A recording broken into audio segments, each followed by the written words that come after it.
যে কথাগুলো উঠছিল সেই সম্পর্কে জিজ্ঞাসাবাদ করছে। আমি আসলে এই তথ্যগুলো কিছুই জানি না। কি প্রশ্ন জিজ্ঞেস করছে সে সম্পর্কে?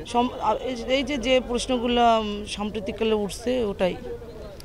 মানে আপনারা জানেন কি আপনার কাছে কি আমি জানতে কিছুই চাইছেন? জানি না, আমি কিছু বলতে পারছি না। আপনার হাজবেন্ড কি করতো, কি ব্যবসা করতো, বা কি পেশায় ছিল উনি? তার বিরুদ্ধে যে অভিযোগগুলো উঠেছে আপনি এই সম্পর্কে বলছেন কিছুই জানেন না। আপনার স্বামীকে আপনি নিরপরাধ মনে করেন কিনা এটা বলেন। আমি কিছু বলতে পারছি না, কারণ আইন ব্যবস্থা নেবে, আইন যেটা করবে সেটাই। না না, আইনের উপর আপনার স্বামী কি করতো বা সে কিভাবে জীবিকা নির্বাহ করতো, তাকে কেন গোয়েন্দা পুলিশ ধরেছে, এই বিষয়টা বলেন, সংক্ষেপে বলেন। আমি তো বললাম যে এলিগেশনগুলো আপনার হাজবেন্ড কি করতো সেটা একটু বলেন তো। যে এলিগেশনগুলো উঠছে আপনারা তো জানেনই, সেই এলিগেশন ধরেই স্যার প্রশ্ন করছে। আমি বলতে পারিনি কিছু, কারণ আমি কিছু জানি না।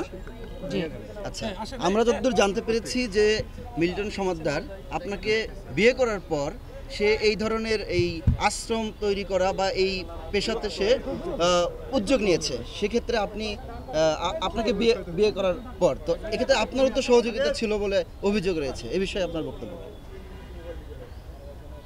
আমার কোনো বক্তব্য নেই। আপনি কি তাকে নির্দোষ মনে করেন?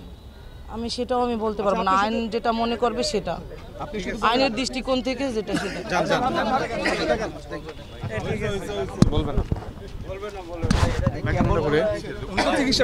গতকাল ডাক্তারকেও জিজ্ঞাসাবাদ করেছি, আজকে তার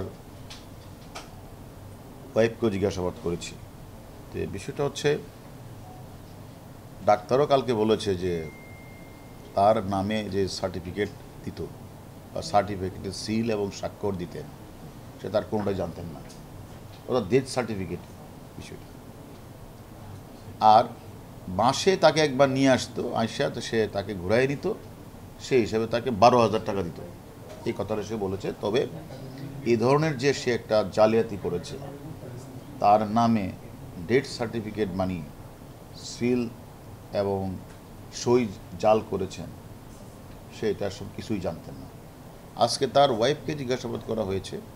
তার ওয়াইফ যেটা বললেন যে তার স্বামী যে এ ধরনের ন্যাক্কারজনক অপরাধগুলি ঘটনা ঘটিয়েছে, এই যে টর্চার সেলে নিয়ে যেভাবে তাকে আমরা ছবি দেখিয়েছি, যে পিটানোর দৃশ্যটা, তো এইটা আসলে একজন অনাথ, অসহায়, বাক প্রতিবন্ধী, মানসিক ভারসাম্যহীন মানুষগুলিকে এভাবে পিটানো মোটেও ঠিক হয় নাই। তার বিচার এই জন্য তার বিচার হতে হবে, এই কথাটা উনি বলেছেন।